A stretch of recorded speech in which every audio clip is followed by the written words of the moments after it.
Hello and welcome, dear listeners, to episode 227 of the Reformed Gamers, show all about theology, video games, and having exquisite tastes in video games. I'm your host, Logan. And I am his co-host, Micah. Micah,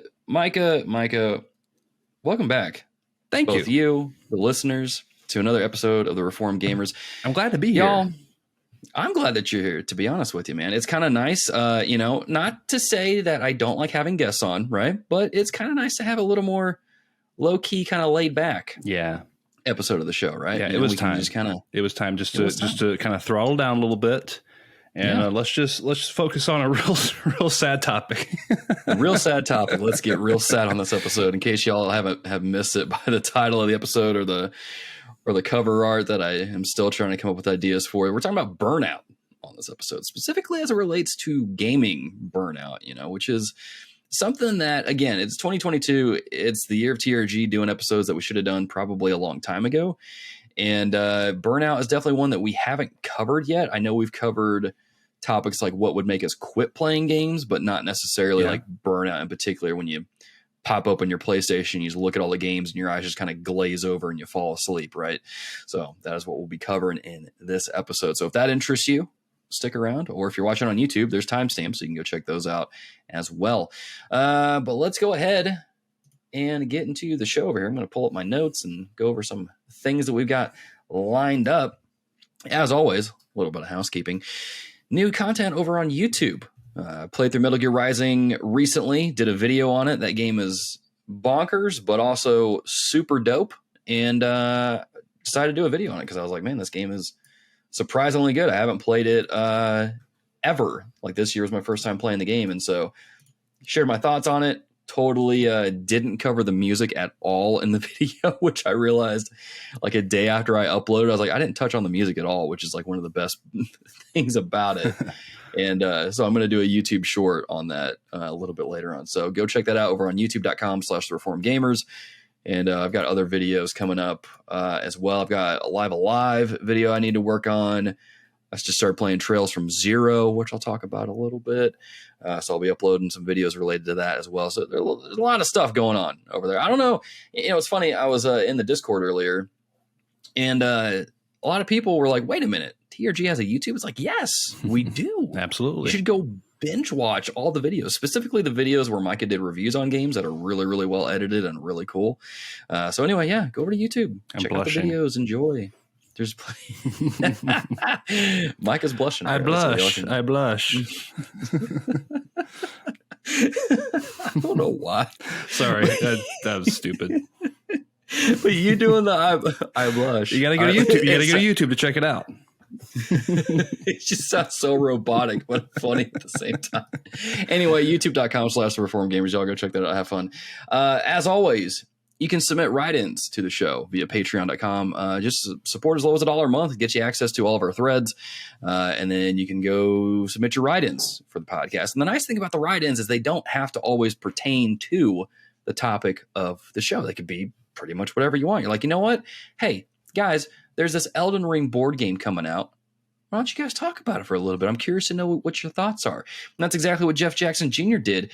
And I've got it pulled up. Now, first of all, I love Elden Ring easily. Who doesn't? One of my game of the years. I mean, you know what I'm saying? I've even got friends who don't like Dark Souls that love Elden Ring. So, I mean, when you tell me that they're going to make a board game, I'm like, I'm there. Now I'm looking at it and I'm going to splice this into the YouTube video of the article here. And you guys can go check it out for yourself over on Kotaku is what I'm looking at here. And it says there's a link there with a board game adaptation. Oh, it's the actual website. So maybe I'll just link to this blog post. It is on Kickstarter. So it's not quite, it's not quite here yet, but it's not even launched yet. Well, okay, I see here that it's cleared over 4 million and the Kickstarter when it only asked for 55,000. It's there's in the article you linked here in this Kotaku article, there's an official description here.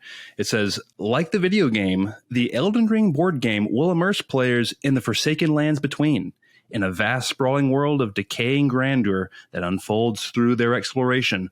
1 to 4 tarnished players will embark on a huge and varied adventure, visiting iconic locations and crossing paths with familiar enemies and characters. The video game's characteristically challenging fights will be recreated by intelligent, dice-free combat, requiring players to strategize and adapt their plans during their encounter, whether that be a lowly Godric soldier or the grafted king himself. That's the official sort of description there of the game. That's pretty exciting. I'm reading past that here that talks about the company that's making it. Steamforged have made a name for themselves over the last few years, adapting a whole ton of video games from Dark Souls, which I've seen that board game. I want that board game. I don't have the money for that board game. Yeah. But I have money for model Gundams, but that's a different story. To Horizon Zero Dawn, to games based on both Resident Evil 2 and I didn't even know that. I'm going to look these up.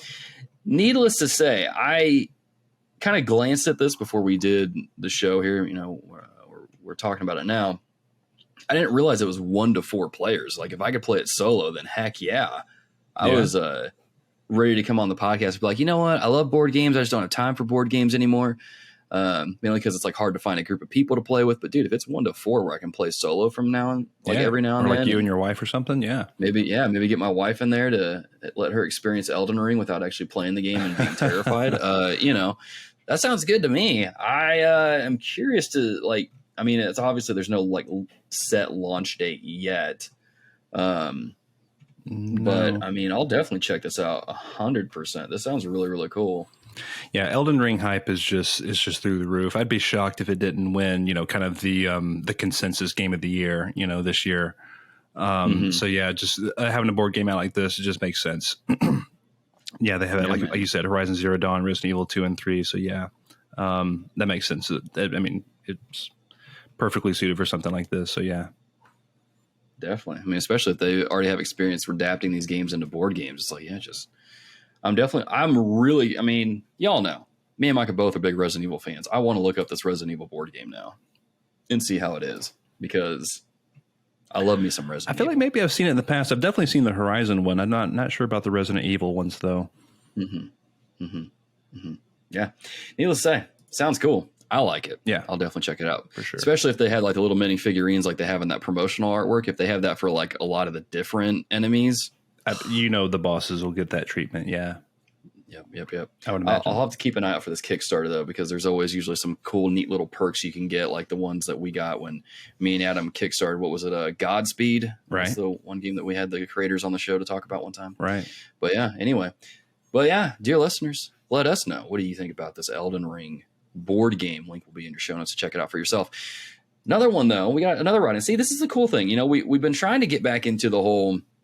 Because before we started doing the gauntlet of having guests on, we would try to do some news catch ups and stuff. But man, our patrons over here, shout out to our patrons, man. Just offering the topics, all sorts of good stuff.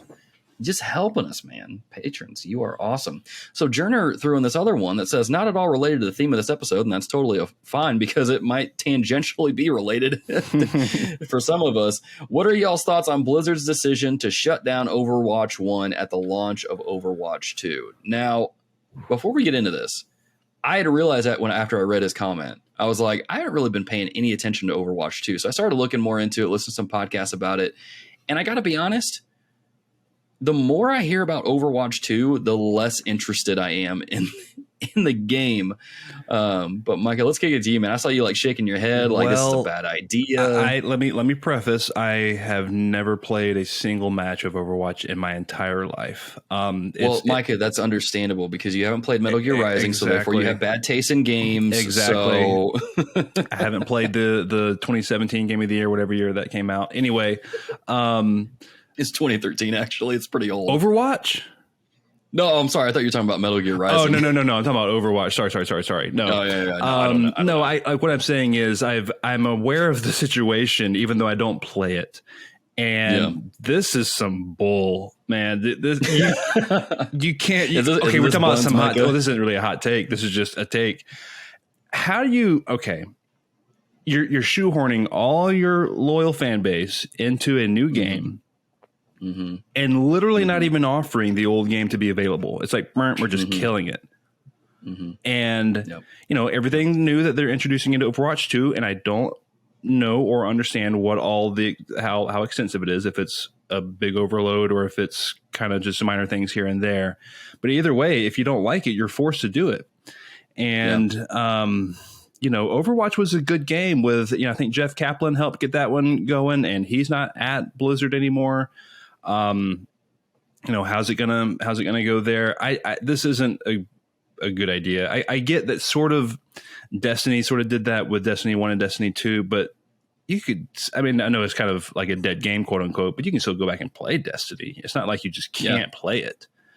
There's still, from what I've read and looked into, there's still plenty of people playing Destiny 1 still, which is kind of crazy to think about, because there probably always will be. And for example, we're going to get to it in a little bit. I'm going to talk about Rocket League a little bit. If they made a Rocket League 2, I don't know. I'd be like, why?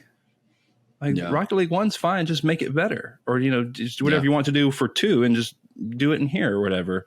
And the community will give you feedback, like always with a live service game.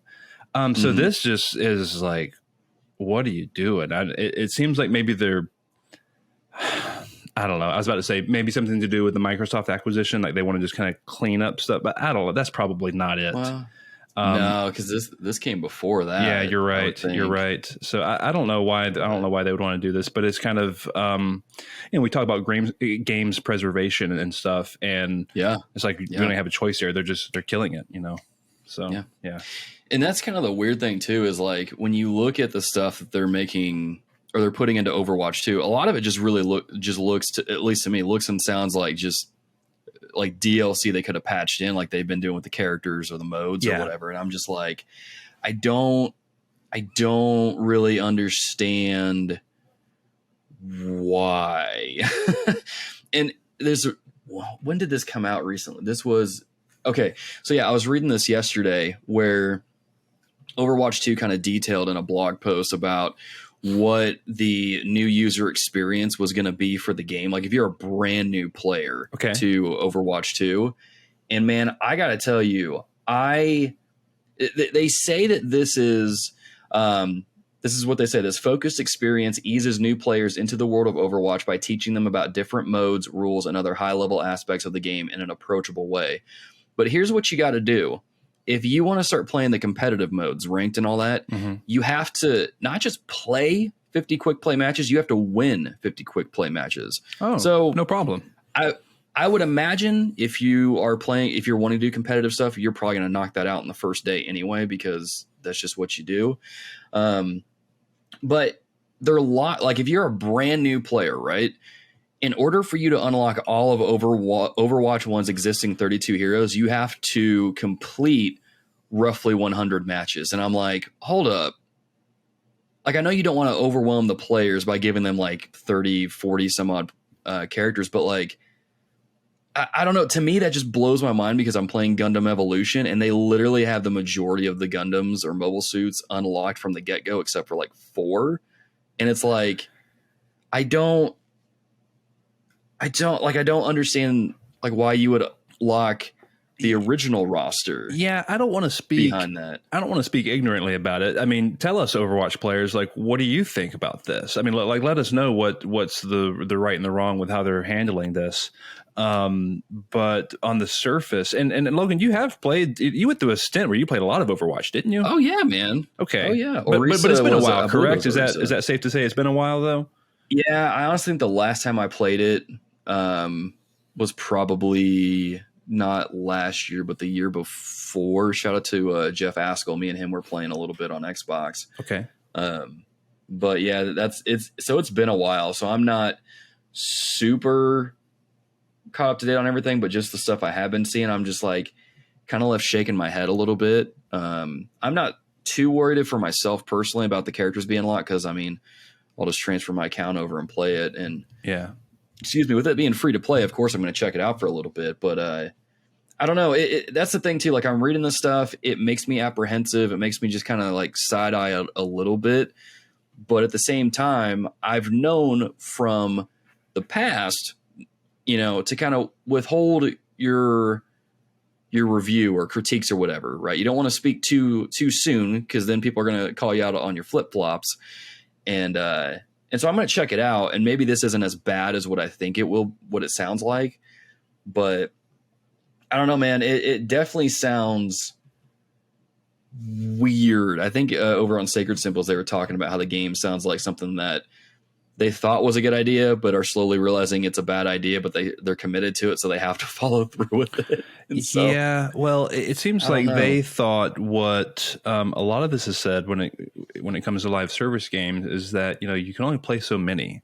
And I think their thinking initially was, well, yeah, we need that audience to come on over, and we don't want this old game to be dragging our audience down. We need to hit, you know, these certain numbers, and if, you know, a large portion of our audience is still playing Overwatch 1, that's not going to help us. So let's get rid of that. So they'll come over here, you know. So, you know, how can you play the Division if you're playing Destiny? You know what I'm saying? Like, you know, there's only so many live service games we can play. Yeah. So that's probably what they were thinking initially, but yeah, just not a good PR look, and just not a good look for games preservation, and just for those that simply are looking at the new Overwatch 2 changes and they're like, no, I like 1. And they're just not giving them that option. So yeah, man, it's yeah. So Journer, man, yes, what our thoughts are. I personally don't like it. I mean, I kind of understand why, but at the same time, I'm just like, why does Overwatch 2 even exist at all? Why not just make a big update to Overwatch and call it like, it's kind of like when Fall Guys did their like switch to free to play. They just had a big update. You downloaded that and bada bing, bada boom, you're ready to go. Right. I don't know why they just don't do that to Overwatch. I don't want to belabor the point, but like with Destiny, it's because Bungie had a deal with Activision to produce so many games. Yeah, this is Activision. They own Overwatch and they publish it, and they can do what they want to with it. But they decided to do this, so yeah, just head scratching. Yeah, it's a little weird. But as always, dear listeners, you let us know what you think about Overwatch. More importantly, well, maybe not more importantly, but if you're going to be playing the game, hit me up. Because again, reading through it again, I was like, man, I do kind of miss playing Overwatch. I miss maining Orisa, because Orisa was my favorite character to play when she got added in. I was a Mercy main for a while there. But right, yeah, I remember that. I feel like some of our listeners are like, I have no idea what you're talking about, Logan. So with that being said, let's switch over to what we've been playing. And Micah, man, let's get into what you've been playing there. There's a game on here I honestly have never even heard of, so I'm curious to hear more about it. Yeah, no, this was actually this game caught my attention from Shuhei Yoshida, the now Indies kind of executive for PlayStation. But then it caught my attention again because it scored really highly on OpenCritic, and you know we're always watching for the Dear Critics and for the Fantasy Critic purposes. And I think it got like an 88 or something like that. And so I'm like, okay, I see you, Chicory. That's CHICORY, Chicory. It's I don't know why that name's funny to me. Well, it's a little funny. I guess that's how you pronounce it. But I've played very like 45 minutes of this game, so I can't speak much about it. But I jumped in with my 11-year-old daughter Layla, and we did kind of a co-op. One person can control the main protagonist, and the other person can control one of the paintbrushes. And it's this. You go into this. It's a 2D sort of kind of top down, kind of Zelda looking,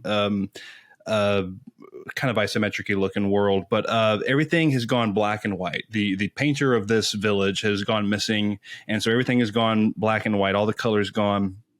And this game, one thing I can tell immediately is that the writing is really charming and great and funny. And I guess this might be a little bit of a spoiler, but it kind of got us at the beginning. You boot up the game, Logan, and it just pops up a question: what's your favorite food? And I'm like, okay. Wow, what a question. Okay, what's my favorite food? So I thought, you can go with pizza, all sorts of things. So I was like, well.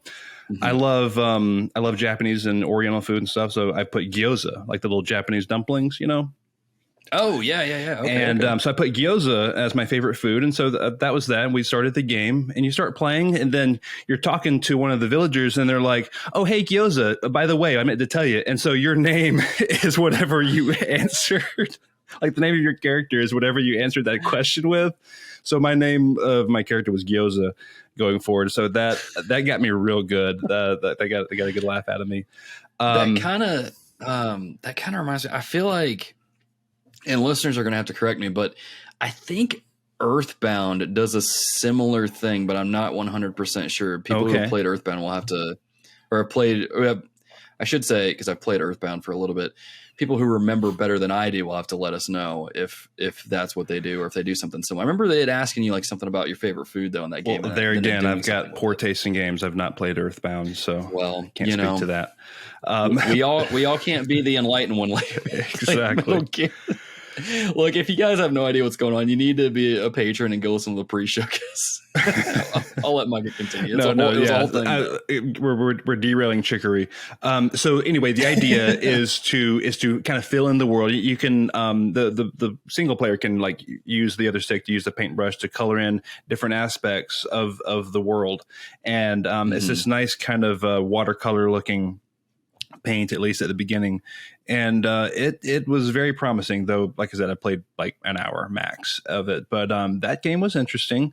And one of the reasons I even stumbled upon it is because I've been in such a rut, which we'll get into on the main topic.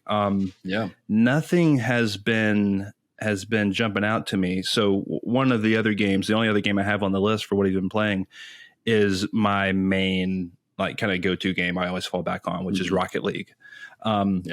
I've probably brought it up on the show, but not to the like degree that I love this game. Rocket League is one of my top 10 all-time favorite games ever. Oh wow. It's it's just of course it's always better with friends, and I've got a very like core group of, it's like me and 3 other guys that always play together, and we just have a blast. We're kind of, if you play Rocket League, we're like Diamond 1 status and competitive ranked stuff, but it's just I'm not super familiar with the rankings, but I'm assuming that's pretty high up. Well, it's middling, kind of middle to high maybe, for those who play Rocket League, so they know where I'm at. But I just love this game so much. It just feels and plays so much like a real sport, kind of like a mixture of soccer, of course, and kind of like even basketball sometimes. If you're playing 3-on-3, like every person has a role, and if you kind of play in your position and do your part right, you're going to have success probably, as long as you're good. Yeah. And there's a lot of layers to it, and the more I play it, the more you can kind of see yourself getting better. That's with any game, but just with it's almost like a sport. Like you're learning new plays or new ways to approach the ball and stuff. I don't want to nerd out too much because I could really go on and on about this game. I truly love it, and it's kind of, it goes against my live service tendencies. This is the one live service game I indulge. Recently went free to play, kind of recently. It's been a year or two now, I guess. But yeah, Rocket League, been playing that because nothing else is really, I think I was telling the patrons, I've been flipping on my PlayStation, kind of thumbing around the dashboard, looking at my library, going to the store, looking, and it's like, okay. And I turn it off. And it's been like that for a while now, like several weeks now. So, but that's what I've been playing. Fair enough, man. Well, I've definitely been there, and we'll get to that here in a second, how we've all kind of experienced burnout to some degree.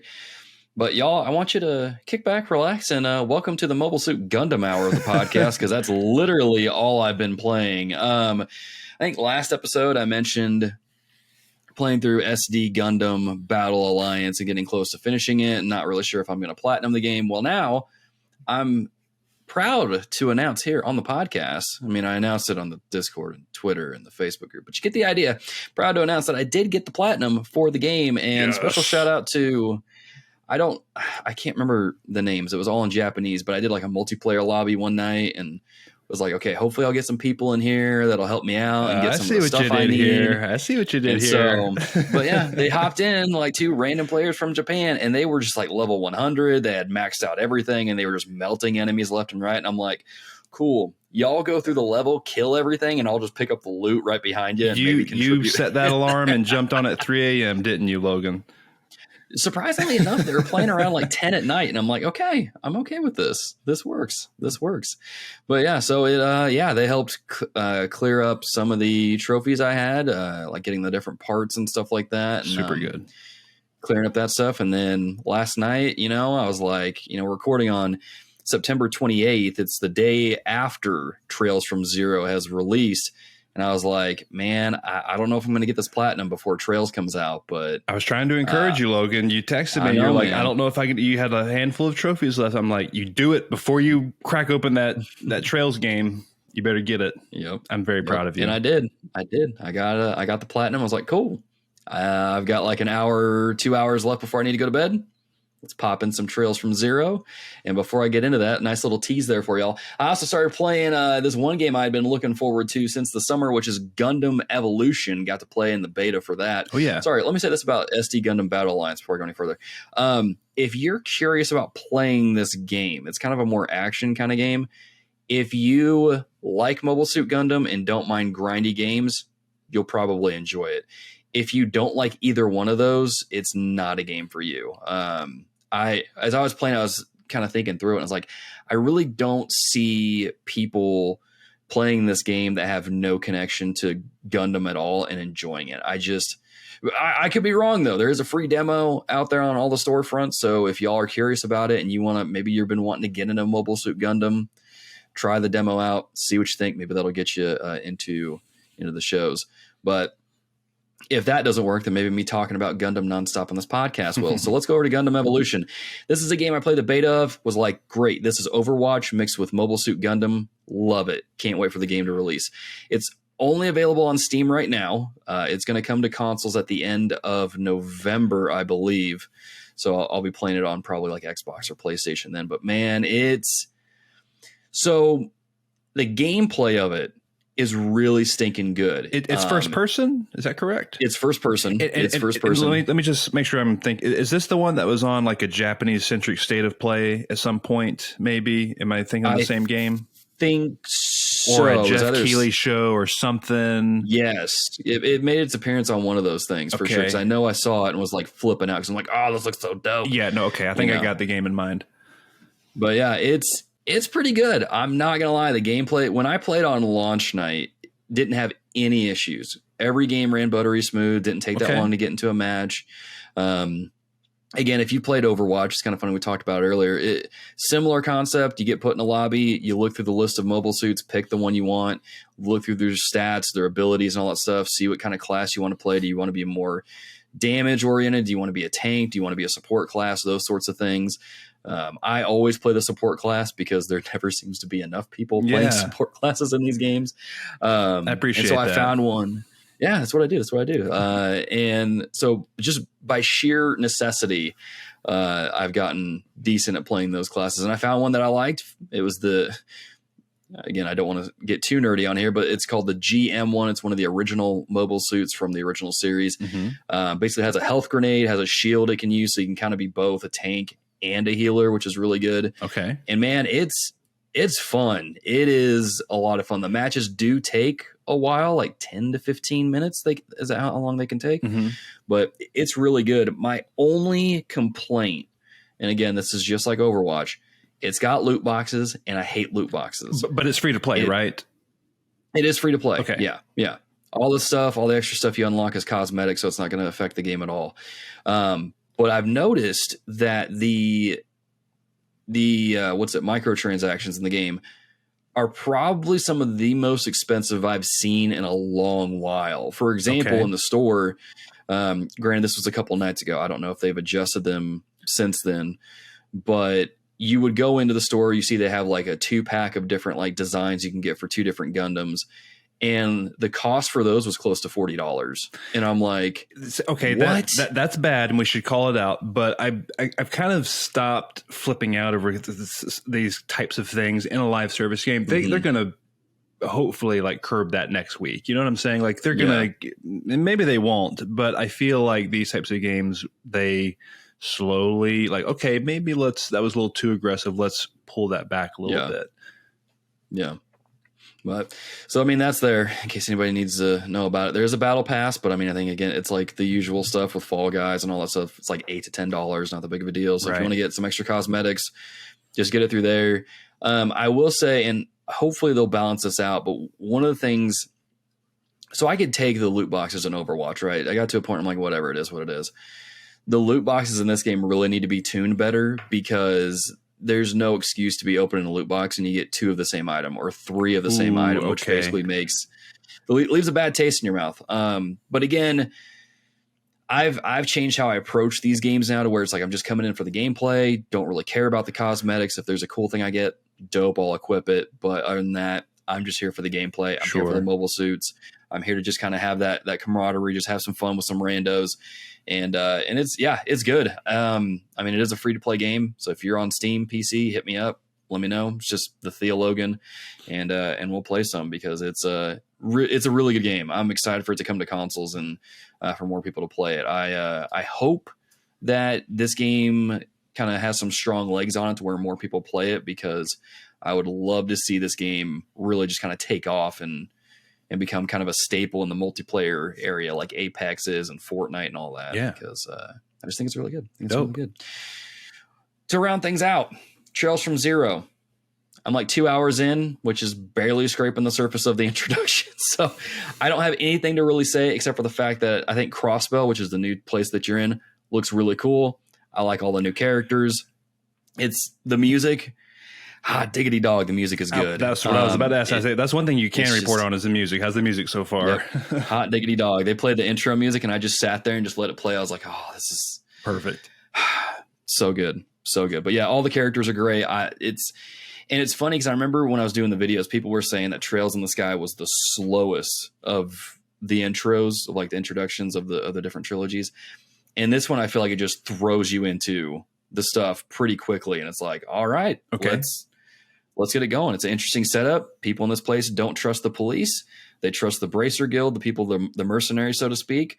And it's your job to kind of regain favor in the people's eyes. And that's all I know of the story so far. So I'm looking forward to playing more. And honestly, just to be transparent here, I almost tweeted out like on Twitter and saying like, hey, can someone cover on the podcast for me? Because, you know, Trails, I've got Trails from Zero-itis. Yeah. But then I didn't because I was like, no, I can't do that. So Logan, you've been playing the Trails games a good bit more lately. Yeah. Kind of where would you slot those in compared to other kind of seminal JRPG series? Well, I think if people know, if they saw the thumbnails as I was playing through the different games, I kind of went through a transition of like, is this really better than Persona? I'm like, nah, this is actually as good as Persona. And then by the time I got to the third one, I'm like, this is better than Persona. Holy crap. Mm-hmm. So as of right now, like people know I love Persona. People know I love Final Fantasy. It's definitely up there for me. And it's definitely pushing out above some of those in some regards, because the writing in these games is just stupid good. Like it's insane at how, like, you know how you play a game and you got all these cast of characters and there's usually like 1 to 2, maybe a couple that you just don't like at all. Mm-hmm. I don't think there's a single character in these first 3 games I played that I have not liked to some degree. They're all incredibly charming. They're all well realized. They're all well written. It's just, how would you compare it to the Tales series, which you've played some of those, right? Yeah. And honestly, so I like Tales of Arise. That was the most recent one. Mm-hmm. My favorite is Tales of Vesperia, hands down. And honestly, because it's I think this came up in the Facebook group, I would put these above those games. Okay. Because it's kind of similar in the fashion that like you have skits and stuff. If you do the side quests, it unlocks more skits where you get to learn more about the characters. It gives them or puts them in funny interactions and stuff like that. But like, I don't know what it is necessarily about these games specifically. I just like them more. Yeah, I've never played any Trails games or any Tales games, but they always, for whatever reason, I got them kind of confused in my brain. And they may not have anything to do with one another as far as their style and gameplay. But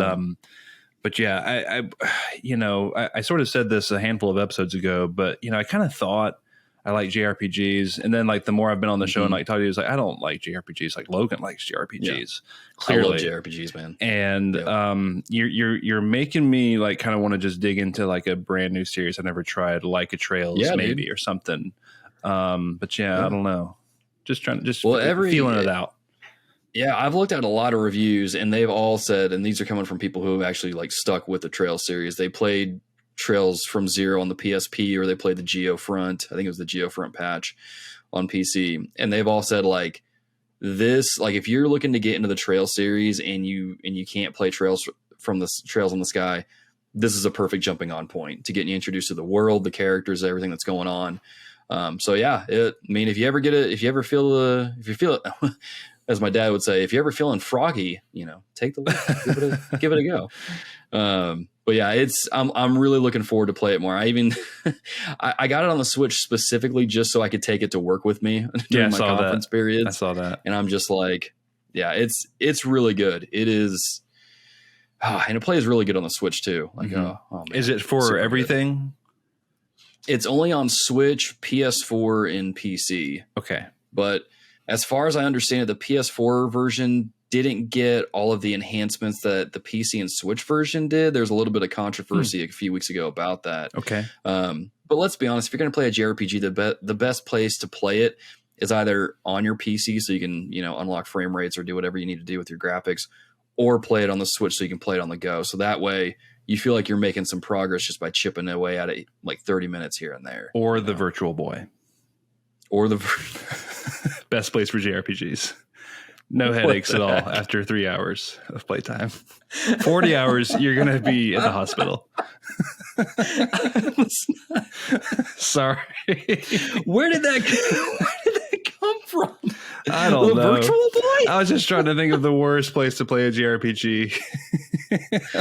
Oh my gosh, can you imagine all that red? Oh man, just burning into your retinas and overloading your receptors. Yeah, oh my gosh. The fire attacks would be insane. You just look at just a blank wall and you see the image burned into the wall. It burns your eyes out. You know what's funny? This is a complete side note. I teach physics, and there's a section where I teach on like color and how that works on like the spectrum and the waves and all that and stuff.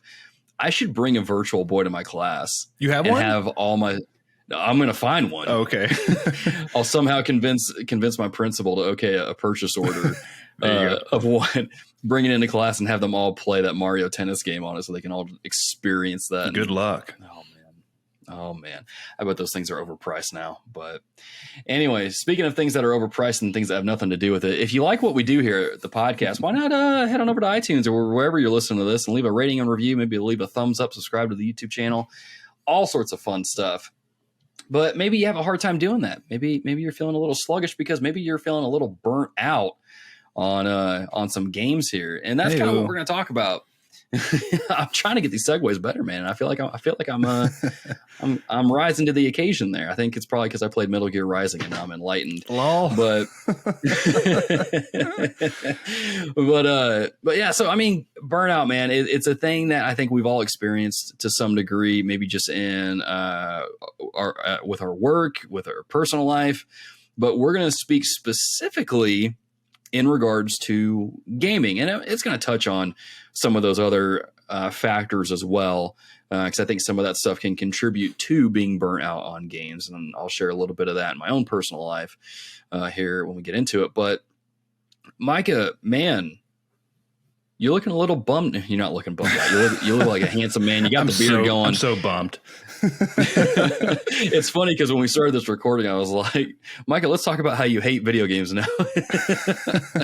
But no, dude, let's talk about it a little bit, because we've kind of been talking back and forth, off the mic, and you were expressing, and you just kind of even said it a couple minutes ago. You just looking at the PlayStation store and you're like, nah, I'm just not feeling it, man. So What's going on? Well, let me kind of back up a little bit and preface, if you've listened to TRG for a while, you've probably heard me talk about kind of my gaming habits in the past. I have an extremely gracious wife who who allows me to play, a good bit, like after the kids are asleep, in the kind of the 10 p.m. hour, that kind of time. I just want to get a lot of gaming time in. She and I hang out a lot and, have plenty of time for each other, but she's really gracious with allowing me that time. And so I do have, if I want to, I have plenty of time to game. That has never not been the case.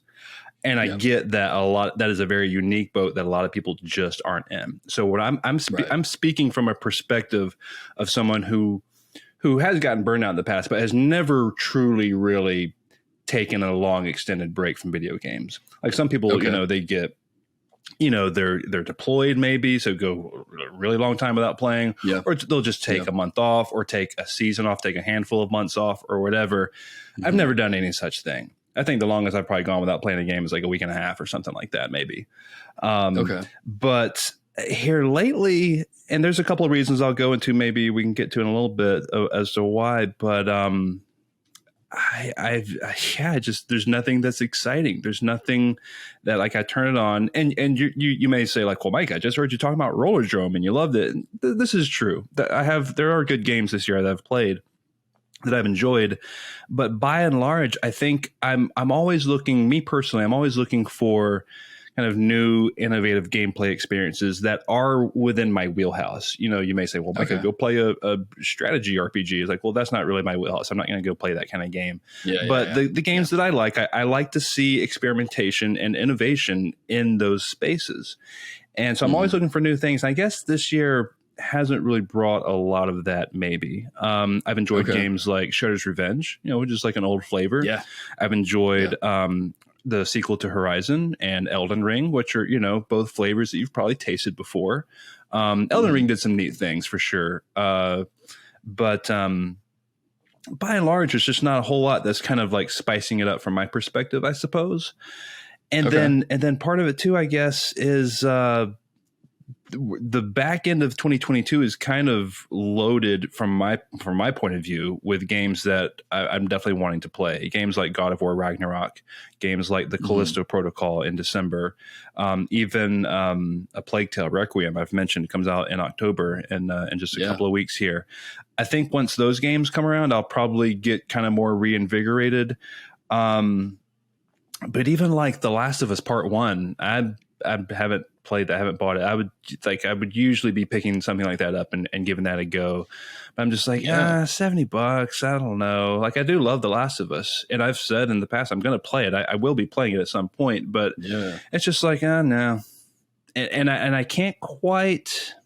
I don't know. I can't quite put my finger on it. It's just there's nothing exciting, and it's not to say I've completely stopped playing games. I've been playing like a little bit with my kids. Been playing some Everybody's Golf with my son Ellison, and you know, and been playing some Rocket League with the fellas from time to time. But like that's kind of that's not like main gaming time for me, or like where I'm sitting down at 10 p.m. and booting up like an Uncharted type single player adventure or whatever. So I guess I'll pass it back off to you, Logan, and we can get in some of these patron write-ins. But that's kind of where I've been lately. I think I'll get out of it once these big boy games come out that I've been anticipating. Right. But as of right now, it's just been like, bleh. Man, I was a little surprised to hear you say that you hadn't picked up Last of Us Part 1, the remake yet, because I remember, like, I don't remember when it was when we were talking about it, but you were saying, it's worth $70. I'm going to be there day one, and then here you are, and you're like, it's when I said that, I was making the argument it is worth $70, I think, but I think for me personally in this moment, I was like, I'm not going to pay $70 right now, right, and they just go and say like I'm going to get it for $50 in like a week or two. I guarantee it. You know what I'm saying? Like, so it's just, it kind of didn't make a whole lot of sense when I was already kind of feeling like I might buy it and not really dive in even, you know? So yeah. Fair enough, man. No, I totally get that. It sounds kind of like, I mean, I think we definitely all hit these points, especially now is probably one of those periods where it's like, it's kind of the calm before the storm, so to speak. Cause really, I mean, me, on the other hand, like I'm living my best life now. I've got like Gundam games that I'm playing. I've got Trails from Zero. I've got, Metal Gear Rising that I just finished up, so I'm just like enjoying picking up some of these games and playing them and stuff like that. But like, if you're not a Gundam fan and if you're not into JRPGs, you might be wondering like, cool, when does Gotham Knights come out again? When does the new Call of Duty hit? Like, okay, what I don't know. I guess my PlayStation is going to just sit there and collect dust for a while. But it definitely is one of those things where, because I think we've all been there. I've been there before. I think I was there not too long ago, where like you boot up your PlayStation or your Switch, whatever it is, and you just look at the games either in your library or you go through the store to kind of try to look for something new, and you're just like, nah, never mind. I'm going to go, I don't know, carve some wood or I don't know, whatever it is you're into, dear listeners. But as always, this is a topic that I think, we want to try and be understanding to kind of our listeners. And this topic has come up a couple times in the community. And so I think it's important for us to kind of talk about, and just like, how do you handle this season? How do you handle, these moods and stuff? And so we're going to kind of use some of our write-ins from our listeners to springboard off some of those and get into some of those different topics of that, which we, again, if you want to leave your write-ins into the show for the episodes, subscribe to us on Patreon. Look, just $1 a month will get you into this. You can get your write-ins. You can submit news topics. You can submit corrections. You can make fun of my beard, which is always a fun thing that people like to do on YouTube. But you can always get your write-ins for the topics too. And this is one I wanted to start off with, because this one, for me at least a little bit, hits very close to home very recently. And this is from Chris Freeman. He says, for me, burnout has been directly associated with how I am approaching games. Are they tasks to be completed or hobbies to be enjoyed? Subscribing to the new PS Plus had actually forced me to take a step back and stop seeing games as tasks to be completed. It is okay to finish a game without the platinum. I mean, that's a little sacrilegious. Calm down there. Hey now. Yeah. Hey now. Getting a little crazy there.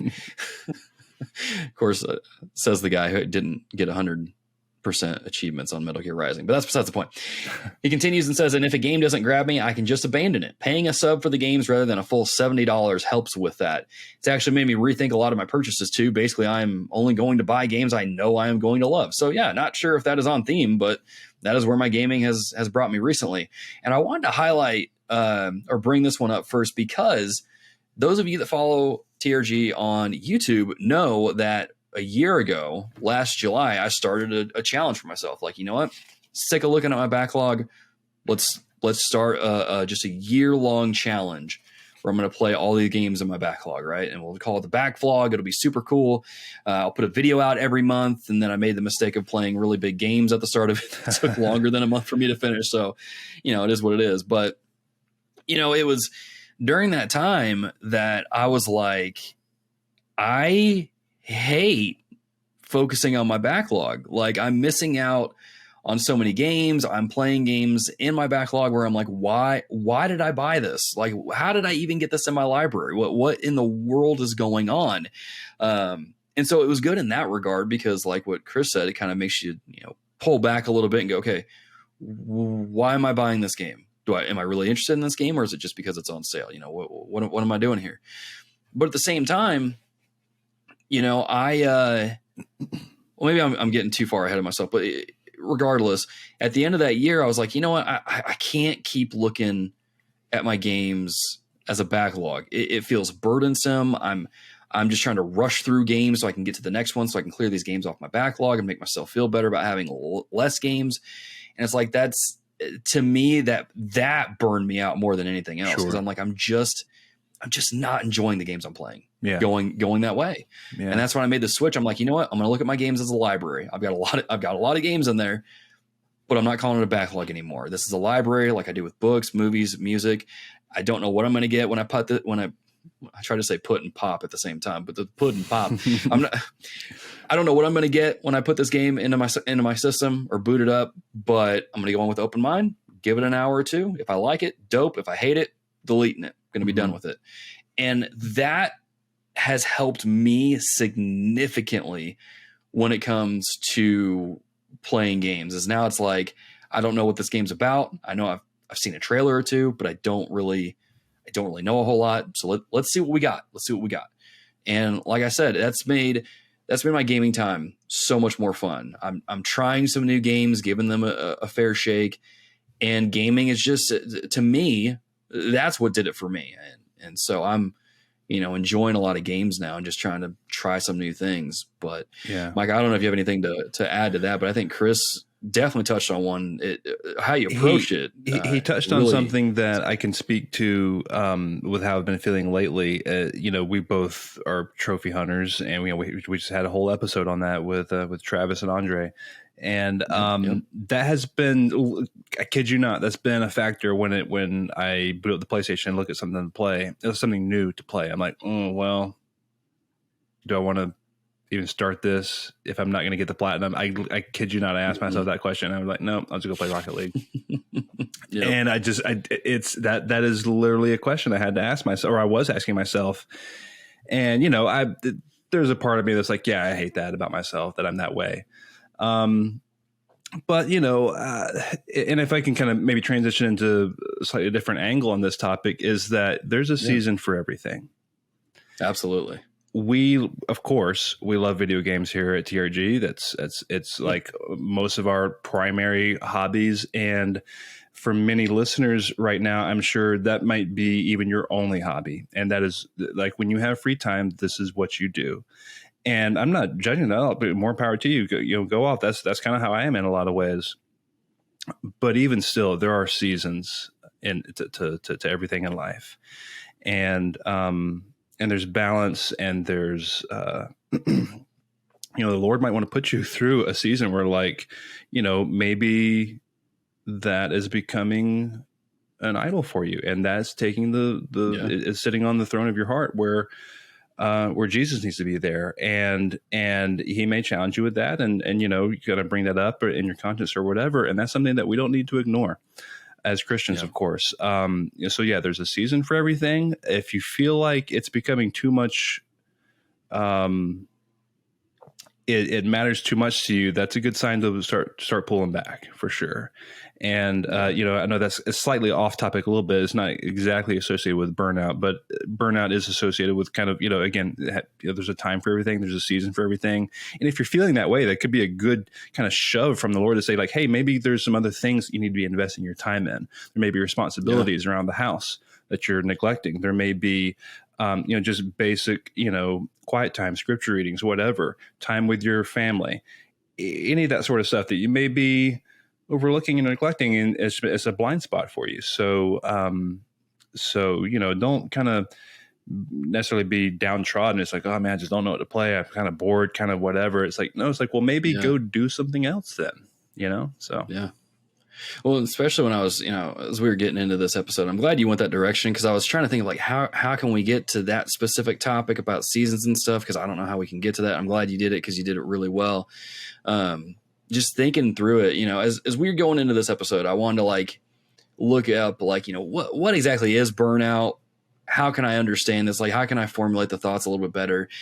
And from what I've seen, and I forget the name of the scientist who came up with the term burnout, but essentially what he called it was that, there's like a mismatch. So like you're going into a game, but you're not getting the same kind of reward as what you're used to. And so it's kind of like, it's just not as much fun as what it used to be. It's a little more burdensome in that regard.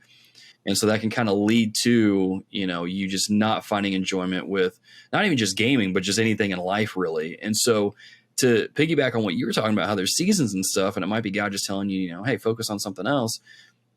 Going back to a year ago, last fall when I was coming out of August, that was right when I started a new job as a teacher. I was trying to get, my legs underneath me, so to speak, and trying to figure out, how does this work? What does lesson planning look like? How much time does that take? How much time does grading take? And then going to a new church, getting involved in the small group, and like, okay, cool. Trying to make friends as a 30-plus-year-old is really weird and awkward, and I don't like it because it's just super uncomfortable. But during that time, I was like, again, I just didn't really feel like playing games. Like I still played games here and there, but it's just like, it just wasn't as much fun to me, or as much, I guess it wasn't as restoring as what it used to be. Yeah. And that's a great word. Yeah. And so to go into your, well, let me say this and then go into kind of how you were talking about how, it might be a sign from God to say, you need to focus on other things. I was talking to one of my friends about this game. Shout out to Parrot Mode, who will eventually make a comeback on Twitch or YouTube. But he was talking about how, we as Christians, we know that in order for us to really enjoy the beach, we've got to work. Mm-hmm. And you can go to the beach for a week and enjoy it, but after a while, it's going to feel like, okay, I get it. Okay, the sand's getting everywhere. Now it's getting annoying. You kind of get tired of it. Right. But then when you go back to the office for a couple months, then you go back to the beach, you're like, oh my gosh, I needed this. Right.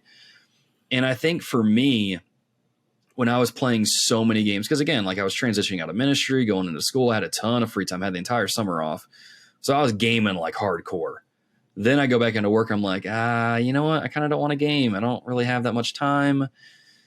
So what am I going to do with my free time then? Because I don't want to work, right? I don't want to bring my work home.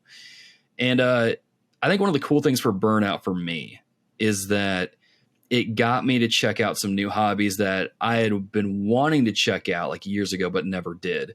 And that's admittedly, I went crazy with it, but I started building model Gundams and I was like, this is super relaxing. I can just tune everything out, just start clipping these pieces of plastic off of runners, which sounds, it's basically work is really what it is, but it's relaxing to that same degree. And I found myself as I took time away from that, I was like, oh, I don't need to game as much. And I was like, okay, well, let's kind of experiment a little bit here. You know, now I've got all this free time. I'm not in ministry. I'm on call 24/7. What else can I do with my free time? Oh, I can hang out with my wife. We can go check out this local like flower farm thing nearby. We can go into the town nearby and go and like just check out some just different things, right? And so I think through that burnout, and maybe this is what God was doing, I don't know for sure, but it helped me to kind of pull back and go, and I think we all have heard this growing up, and I especially hated hearing it from my parents, but there's more to life than video games. Holy crap. Whoa, right? Imagine. And so imagine that, as my kids would say, oh, look at that. So, you know, I don't know. Because, you know, sometimes we think about burnout, you know, we look at the games we're playing or we look at our system and we're like, oh my gosh, I don't want to play anything. What's wrong with me? But it might not be a bad thing. It might just be like your brain saying, hey, go try something new, you dork. You know, it doesn't have to be anything expensive. Just go try something new, you know? And I know for me too, like I'll admit I was neglecting, our yard was the biggest thing I was neglecting. And then, you know, lo and behold, reformed lawn care, sowing seeds, mowing weeds came out of that. And now like, yeah, I'm trying to like understand the science behind that more and trying to understand, you know, how do you take care of your lawn and doing all that and just basically doing a better job of taking care of the house that God allowed me and my wife to have, you know? And so, I probably went on way too long there. Oh no, it's something you said, and we can move on with some of the patron write-ins perhaps, but something you said just reminds me of, you know, friend of the show, Nate and Josh over at the Backlog Breakdown. They always talk about how, you know, the best rest is rest that's well earned. And so, I think, you know, going back to what you were saying at the beginning of your comment about kind of the definition of burnout and kind of where it comes from, you just kind of lose that excitement for it, that flavor kind of goes away. And it's desensitized and dulled. So a good hearty, you know, like, you know, some time off and like some hard work will remedy that right up, I think. Yeah, man, 100%. And it's kind of funny because it just makes me think of, and man, if I'm mispronouncing your name, you got to let me know in the comments. But Porchothorin.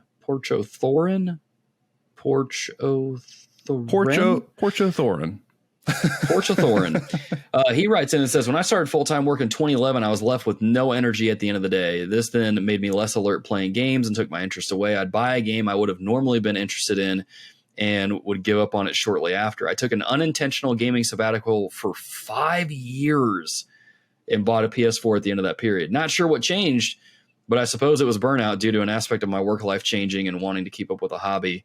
Now I can manage both easily. Looking forward to the episode. Man, that's another thing that I kind of want to touch on at some point is like sometimes your outside circumstances really just harsh your drive, man. Like especially this new school year, I don't know what it is, but like every day I come home, I'm exhausted. I don't know if like these new kids I got are just really rowdy and rambunctious or what it is exactly, but it's like it definitely, I can tell like there's some days I come home like I don't feel like playing a game. I just want to sit down and maybe watch some TikTok videos, watch some YouTube videos with my wife, and that's it. Call it a day, you know? So, and that's why I wanted to preface kind of my situation with how I game in my time and work and everything. Like I work from home 3 out of 5 days. And, you know, there's just, I have a lot of time, you know, to able to, you know, just, you know, I'm not working all the time. And yeah, that's not everyone's situation. A lot of people, you know, you come home from a physically demanding job potentially, or mentally demanding. It doesn't have to be physical. Jobs can be demanding in all sorts of aspects, emotionally and all sorts of stuff. You come home from that and you're just a zombie. And like, yeah, you know, the only thing you can think about is just, you know, laying down and going to sleep, you know, much less, you know, playing a game or, you know, even watching a movie even sounds hard potentially. So, I want to be, what's the word? You know, cognizant of people that are in these sort of different situations and sort of just let you know that, you know, when you hear every single episode, Logan and I are talking about these games we've been playing. And oftentimes it's a different game. I mean, Logan's been on a Gundam kick lately, but we're playing different things almost every episode, you know, and you may listen to that and you're like, man, those guys, they really play those video games a lot and they have all the time for games. And I mean, I wish I had that time. Brother, no, like, please don't have that attitude. Like, the Lord has you where he has you for a reason.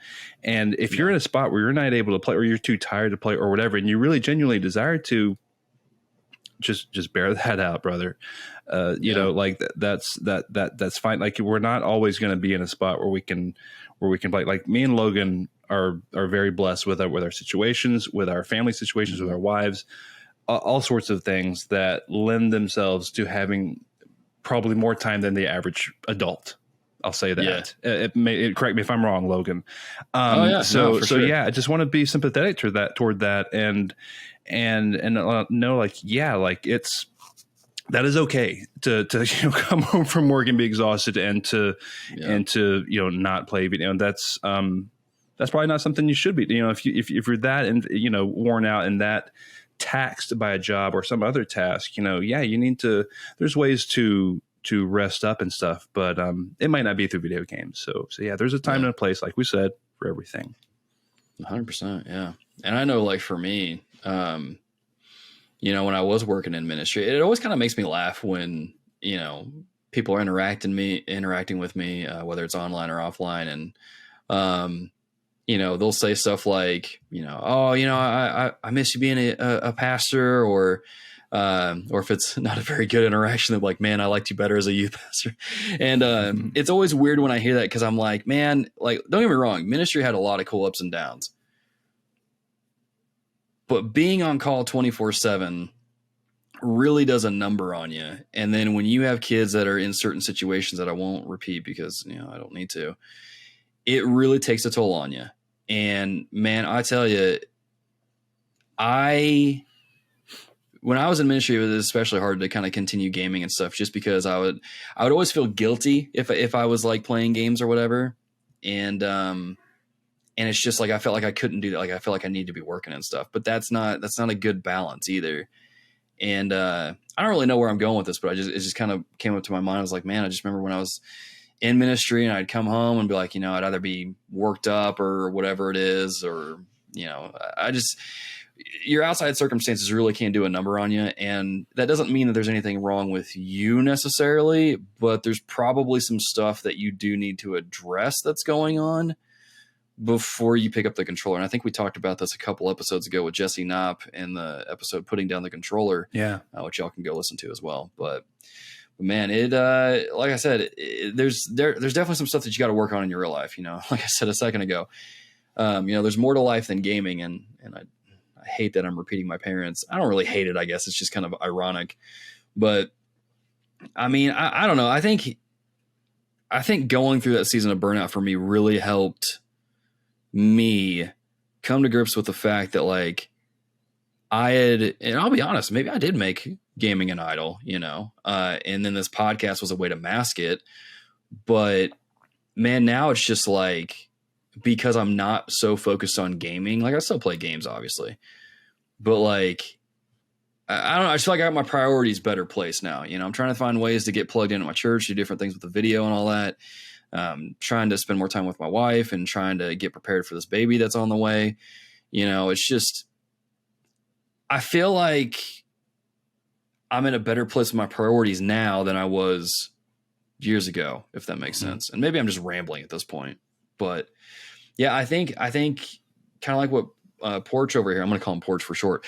What Porch was getting in here was just, you know, when you're working and you got no energy, maybe it's time to take a break, you know, and for that season, as Michael was talking about, just focus on some other things, and yeah. And in his case, it probably did him a solid because he mentioned he got the PS4, and I'm sure that was much cheaper, and he had a huge, library of games he can choose from that are like $10-20 instead of, getting them new and stuff. So yeah, sometimes that approach really pays off in the end in the wallet. Especially if you get that, what is it, the PS Plus library or something or whatever that has like the 11 games in it. I mean, that's a great way to get caught up there. But, we've talked a little bit here about how, we tend to play big games, right? I love me some JRPGs. Mm-hmm. And there's a few write-ins here. And Sojourner and Kokoro Daki's are kind of similar. So I'm going to read both and then we'll dissect them here. Okay. But Sojourner says, I realized just recently that I've had game burnout for a while now. I used to be pretty good at purchasing games and beating them quickly afterwards. I think that part of the issue is the type of game I've been focusing on. AAA open world 100-hour RPGs. That'll do it. I'd start a game like The Outer Worlds or Fallout 4, get partway through it, get distracted and bored, and then stop playing for a few days. And by the time I'd get back to playing it, I'd have forgotten what I was doing or what was going on with the story and end up shelving the game. My library kept increasing, and one day the conviction hit me that after Steam showed me that my completion rate dropped down to 25% from 85%. That's a huge drop. And I realized the amount of money I'd been wasting. Though I haven't gotten to the point of completely giving up gaming for a period of time, switching genres to shorter, non-open world games like Telltale's Walking Dead, Batman games, Limbo, and Inside has really helped me get back on track to enjoying games again. And let me round off with Kokoro Daki here, and then we'll start getting into it. Kokoro Daki says, I've struggled with a ton of burnout over the last few years, especially with gaming, but not exclusive to gaming. And I found it's partly a time management thing and mostly related to long-term games that I'm playing at the time. For example, lately I've been playing a ton of Minecraft, putting hours into a large build project that I have even larger plans for. And although it's been a blast and I'm loving how it's looking so far, it has gotten to a point where logging on to do more work on it has started to feel like a chore. And I know that trying to push through that is just going to make the burnout worse. It helps to break large projects down into smaller projects and also work on a variety of projects rather than one big project, but that just delays the burnout point.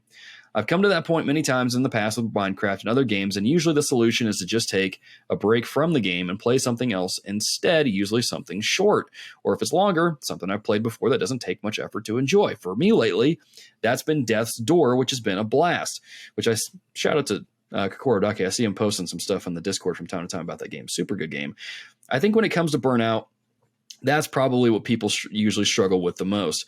They have one game or a handful that they love, and they're not really interested in playing anything else. And there are times when they just don't want to be playing the game, even though they know they love the game, and either don't realize that playing other games will help or just stubbornly stick to it and hope that the desire to keep playing comes back.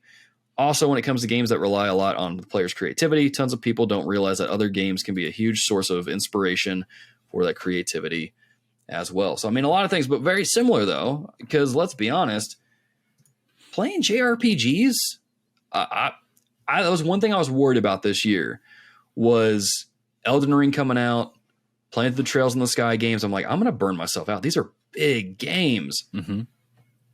But I've managed to kind of pepper in smaller experiences in there, maybe some like multiplayer games, and that's helped kind of alleviate some of that, I guess, burden a little bit. I don't know if burden's the right word, but I guess some of that tension you might feel when you're playing those games, to where now I think probably the most game, or I guess the types of games I've played the most of this year have been the big open world RPG games. But because I've peppered in the smaller games in there throughout, it's like I haven't really burned out from that specifically. But I think that's a really good point. I mean, depending on the kind of games you're playing, it's like, when I was reading these, I was like, you know what? This reminds me so much of the time that a Chick-fil-A opened up down the street from the accounting office that I worked in. And no joke, no shame, I'll admit this, it was stupid. But I went there every single day, breakfast, lunch, and dinner. And by the time I got into the next week of that, I was like, man, Chick-fil-A, like, I love Chick-fil-A, but I'm kind of tired of it at this point. Yeah. I feel like it's kind of like that. You're enjoying something that's just so good. Too much of it is a bad thing, man. Yeah. Gotta get that moderation in there. You know what I'm saying? No, what Kokoro Daki says here, and Sojourner too, about the big games, that's definitely what I experienced this year. I think that's a big thrust of it. I started off playing Elden Ring, playing Horizon Forbidden West, playing Ghostwire Tokyo, all open worlds. And here lately, I have been looking for smaller games. Like I enjoyed Stray a lot, and I mentioned Roller Drome, Shredder's Revenge. I played Maquette recently. I mentioned on the last episode. I booted up Chicory with my daughter. I've not played any major big games. I'm looking for those smaller experiences, hoping that they can kind of jar me from this burnout that I'm feeling. And it's kind of, for the most part, not succeeded. Like I'm going to go back to Roller Drome again. Roller Drome, it's up there for my favorite game I've played this year. I don't know if it's my game of the year, but I like it a lot. And even while in the midst of playing that and being very interested in trophy hunting and being totally invested, sometimes I'd be like, I don't know if I want to play this tonight. And I'd play like 1 or 2 rounds, just like 10 minutes kind of thing. And I love that game. Like I genuinely really do, but there would be some nights I'm just like, I don't know. So yeah, I really have been feeling it lately. But I've been trying to find that cure via the short games, because I think I did get kind of burned out on the big open world, long AAA games. I'm telling you, man, I think the antidote to what you're feeling is a little bit of Metal Gear Rising: Revengeance. Yeah, I gotta download it on the Xbox One. I don't have any other avenue to play it, I don't think. But I'm gonna do it. I'm gonna do it for real, I think. Yeah, man. I mean, it's either that or you just go to Hobby Lobby and start buying model Gundams. But I mean, I think Metal Gear Rising is going to be a little bit better. I was trying to think of a funny joke, but just nothing came. So yeah. Oh well. Man. Yeah, it's definitely. I mean, as much as I joke about, or as much as I Reco getting into model Gundams, it's really kind of like Pringles. It's not really a hobby you want to get into because it'll get expensive if you are like me and have. I already have one expensive hobby, so. Yeah, that's true. That's true. Gaming is an expensive hobby, but yeah. So I mean, I think I think really at the core of kind of what we're getting at is that I'm trying to think of how to word this. So I'm just gonna say it, and Micah, feel free to give me pushback on this. But it's like, when it comes to gaming, don't like make that be the sole focus of kind of like, I guess, your just existence. Oh, absolutely. And vary it up a little bit. If you come home from the day and you're just tired and you don't feel like gaming, that's okay. That's totally okay. I know people probably listen to this are like, why do you have to say that? Of course, like, duh, but it's like, I don't know. I remember there being a period, and this is mainly just because we have a podcast. So of course we feel that tension of like, we got to keep playing. So we have something to talk about, but you don't, you've got other stuff going on. And, if you're feeling that burnout or something from gaming, maybe put the controller down and go try something else out. Maybe like me, you were neglecting your yard and you need to go take care of that thing. Maybe you need to go touch base with your neighbors and actually get to know them a little bit and pray. I mean, there's a lot of different things I could fit in there, but it's just, I think in some cases burnout is bad because it's indicative of something else going on in your life that you need to handle. But I know for me, burnout was just good. Burnout from gaming was good because it pushed me to get my priorities in check. And now it's like, I don't spend all my free time gaming, and I'm not knocking anybody who does, but I know for me, that burned me out. Yeah, and now that it should be, if you're feeling burnout, it should be like a light, like a check engine light on the dashboard. You should be like, okay, hold on. Let me see what's happening here. Let me examine a little closer how I'm spending my time. Especially, I mean, talking about, a lot of people already say, incorrectly say that video games are a waste of time. We don't need to fuel that argument anymore by simply playing just for the sake of playing when we're burnt out and it means nothing. Redeem your time, wisely. Yeah. If you're literally sitting there zombified playing just because that's what you do on a Thursday at 9 p.m., then yeah, let's start rethinking this. Let's start, like, take it to the Lord. Like, Lord, how can I better redeem my time? How can I better wield this hobby that I enjoy and that is good, and that you've placed in, that is part of this world, that is, that this is a good thing. How can I better redeem that time? Like going back to the thing, rest should be well earned. So yeah, if you're feeling that burnout, that should be sort of a warning sign. Like, okay, let me re-examine what's happening here. Yeah. And one of the things too with that is like especially as you're dealing with this stuff, one of the best things you can do is not isolate yourself, but get in with community. And that's one of the things that I've loved about our community is we've somehow managed to keep Fall Guys Fridays a thing for the last couple months. It just keeps going. There's always a group of people playing. It might be 2, might be 3, might be 10 every Friday. But like I remember playing the most recent one that we could actually, or that I could actually get into. And someone new had hopped in and they were talking about, something that they were going through and asking for prayer. And I'm like, dude, that's super dope that we could be that for that person in that moment, right? Not that we're trying to replace their church, but it's just like that's just that community aspect of games that people seem to overlook from time to time. So, I mean, it gave them an opportunity to play a game that they hadn't played in a while, try something new, meet some new people, ask for prayer and just have some laughs, have a good time. And, from what I gather, that was a pretty cool evening for them. So, I mean, it's one of the things sometimes you need to just change it up, and do some other stuff. Yeah. So it is what it is. But Mike, I don't know if you have anything else to add to that, but no, that I've pretty much said most of my thoughts. Let me just check. I had several notes down here, but yeah, I think we covered pretty much everything I wanted to say. Cool beans. Yeah. But like I said, just take a look, evaluate your time, evaluate how you're spending your time. And yeah, if you're feeling burnout, if you've ever felt it, it would be wise to examine and take a look at that. Yeah, man. 100%. Well, as always, dear listeners, if you have any thoughts, you want to continue the conversation a little bit, maybe you got some questions, great place to do that is through all the different social places that you can connect with us, whether it's Facebook, Twitter, Discord. Well, technically Discord and Facebook are probably the best for the discussion avenue things. But for everything else, Twitter, all that other jazz, links will be in your show notes as always. With that being said, this wouldn't be a TRG episode if we didn't give you some Reco, some things to check out. Maybe, hey, look, we were just talking about changing things up, trying something new. Recos is perfect for that. Micah, what's something our listeners should check out? Logan, I'm burnt out on recommending these little indie games. Oh no, I can't do anymore. I'm burnt out. So I thought you were just gonna say you're burnt out. Period. I was like, oh wait, wait a minute, where are we going with this? No, but then I caught the end. Okay, sorry. Yeah, so I'm gonna bring a new type of reco today. You guys maybe have heard me talk about this band in the group before, but a UK chap by the name of Jonathan Ogden. Puts out some fantastic worship style music. He used to be the front man for the band Rivers and Robots, if you heard of them. But he will see his music is kind of like he's going to be sitting behind a keyboard doing some synthy, chill, kind of lo-fi sort of beat, sometimes some acoustic guitar.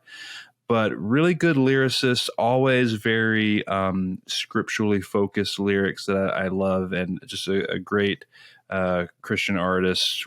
Kind of veers into some worship music. Jonathan Ogden, he's got a new album coming out October 21st. It's called Future Forever. Good dude, and definitely should support this Christian artist. He's a good guy. So yeah, Jonathan Ogden. Man, I'm always looking for new music to listen to, so I'll definitely go check him out and give it a go. Might even sneak it into my classroom every now and then. I like to sneak in some music every now and then, like play it real subtle, real soft, right? I tricked my students into listening to the Bluey soundtrack the other day. And when I finally caught on, they're like, wait a minute, what is this? And I was like, you've been listening to Bluey for the last 20 minutes. Enjoy that. I guess I can be one of my low-key recos, the Bluey soundtrack on Spotify. Enjoy. There you go. Fun fact, Bluey made a surprise appearance in my Metal Gear Rising review. Y'all can go check that out. But my recos, my actual recos that I wrote down, as I teach robotics to my students and I'm always paying attention, trying to keep my fingers on the pulse of technology and robotics news and things like that. Tesla is about to have their AI day here at the end of September. By the time this episode comes out to public feeds, it'll already have happened. And I'm hoping we get a look at the Tesla robot, but we'll see. Time will tell. But as I was researching that and just kind of, looking through all that news and stuff and getting into the tech stuff on YouTube, found my way back to MKBHD's channel again and was kind of watching some of his videos on the Tesla robot, Teslas in general. Boston Dynamics is a Spot robot, which is like a robotic dog. And I'm like, man, I forgot how good this guy is at what he does on YouTube and his videos, the quality, the information. Like MKBHD is definitely one of the top YouTuber. Yeah, definitely one of the top YouTube creators out there. So if y'all have never checked him out and you're interested in like tech and you love that stuff, go subscribe to his channel. Great content. And then another YouTuber that I want to shout out, another creator, is Sound of the Rain. We've had him on the show a couple times before. I know him. And Jonathan, man, I'm looking at your YouTube right now. And bruh, you're at 500 subscribers. Dude, congrats on that, man. Awesome job. That's one of those big milestones when you get a YouTube channel. But I wanted to shout him out because he dropped his What If sneak peek. He's going to be dropping an EP here pretty soon. Collection of songs that he's been doing. And this What If song is, like he said, it's different. It's a little risky, but I got to be honest, I'm digging it. And I just like going to his channel too, because he does a lot of or what I've noticed recently, he does a lot of like Bone Thugs. I was just about to say stuff. A lot of Bone Thugs and Harmony vibes going on. Man, that takes me back to when I was younger, hanging out with my brother, and that's one of the CDs he would always have in his car that we would be listening to. Probably shouldn't have been listening to that at the young age that I was, but it was just, it's every time I think of Bone Thugs and Harmony, I think fondly of hanging out with my brother and just having a good time. So links to both of those will be in your show notes and you can go check those out. And yeah, there's your recos. There's some new things you can go try. But yeah, with that being said, thank you for checking out this episode of the Reformed Gamers. As always, if you like what we do and maybe you want to kick a couple bucks our way, you can go over to Patreon and get yourself some early uncut access to our episodes, behind the scenes and more over on patreon.com. But maybe you can't support us financially. Totally understand. There's plenty of other ways that you can support the show. And you're actually doing it right now by listening to the show. Maybe you want to get connected to the community. Links to all of the platforms that we're on: Facebook, Discord, Twitter, Instagram, all those places. YouTube as well. You can go check us out over there and enjoy some extra content. Get connected with the group or the community. Play some Fall Guys Fridays. Maybe geek out over the new Andor show, which is on Disney Plus. Which I know there's a lot of Star Wars fans in there. If you're watching Rings of Power, that's another thing of discussion in there. I try to stay out of those because I know those are hot topics, and I don't know what's going on. I just know people either love it or they hate it, and so I'm like, whatever. It is what it is. Hopefully, we'll start talking about Mobile Suit Gundam here pretty soon. But yeah, that being said, dear listeners, again, thank you for checking out this episode. And until next time, be a deer, keep it locked here. We'll see you in the next episode. Thanks for tuning in to this episode of The Reformed Gamers, the podcast all about theology and gaming.